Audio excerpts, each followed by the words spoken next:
pessoal, tudo bem? Meu nome é Kathleen, eu sou aluna do 6º período de Direito da UGPFRP de Volta Redonda. Bom, hoje nós vamos dar início à nossa monitoria de processo civil 1, né? E para a gente trazer essa introdução, nada melhor que a gente falar dos princípios processuais, ok? Começando pelo primeiro princípio, que é o princípio do devido processo legal, tá? Ele se encontra no artigo 5º, no inciso 54 da nossa Constituição. Lá estabelece o modelo constitucional do processo, né? A forma constitucional do processo, baseado no contraditório e na ampla defesa, tá? O segundo princípio, ele se encontra no artigo 8º do CPC, que é o princípio da dignidade da pessoa humana, né? Onde tem a obrigação de resguardar e promover a dignidade da pessoa humana, ok? O terceiro princípio é o princípio do contraditório. Ele se encontra no artigo 7º, cumulado com o artigo 10 do CPC, né? Ele permite a participação da comunicação ou da ciência e a possibilidade de influência na decisão, ou seja, ser ouvido e influenciar na decisão. O quarto princípio, ele se encontra no artigo 8º e 11 do CPC, que é o princípio da publicidade, né?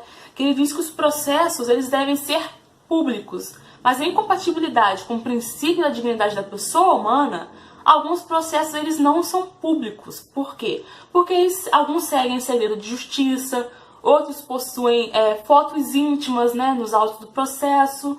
Então, eles não podem ser públicos por isso, né? Mas a publicidade é a regra. Em regra, os processos devem ser públicos. Outro princípio é a duração razoável do processo, previsto no artigo 4º do CPC, né? A lei ela não estipula a duração razoável do processo, mas ela estipula os prazos processuais, tá? Mas todos eles têm que ter o quê? A resolução do seu mérito integral num prazo razoável, ok?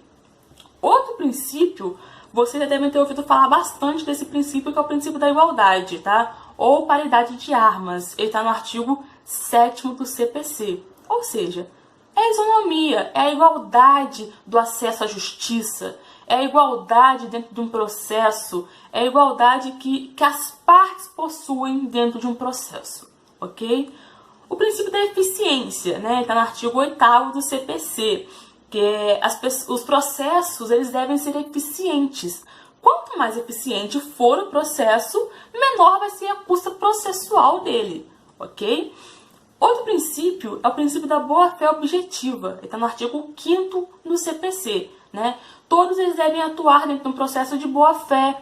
Esse princípio ele veda comportamentos contraditórios, comportamentos que não condizem com o processo, tá bom? Outro princípio, ele está no artigo 6º do Código de Processo Civil, que é o princípio da cooperação.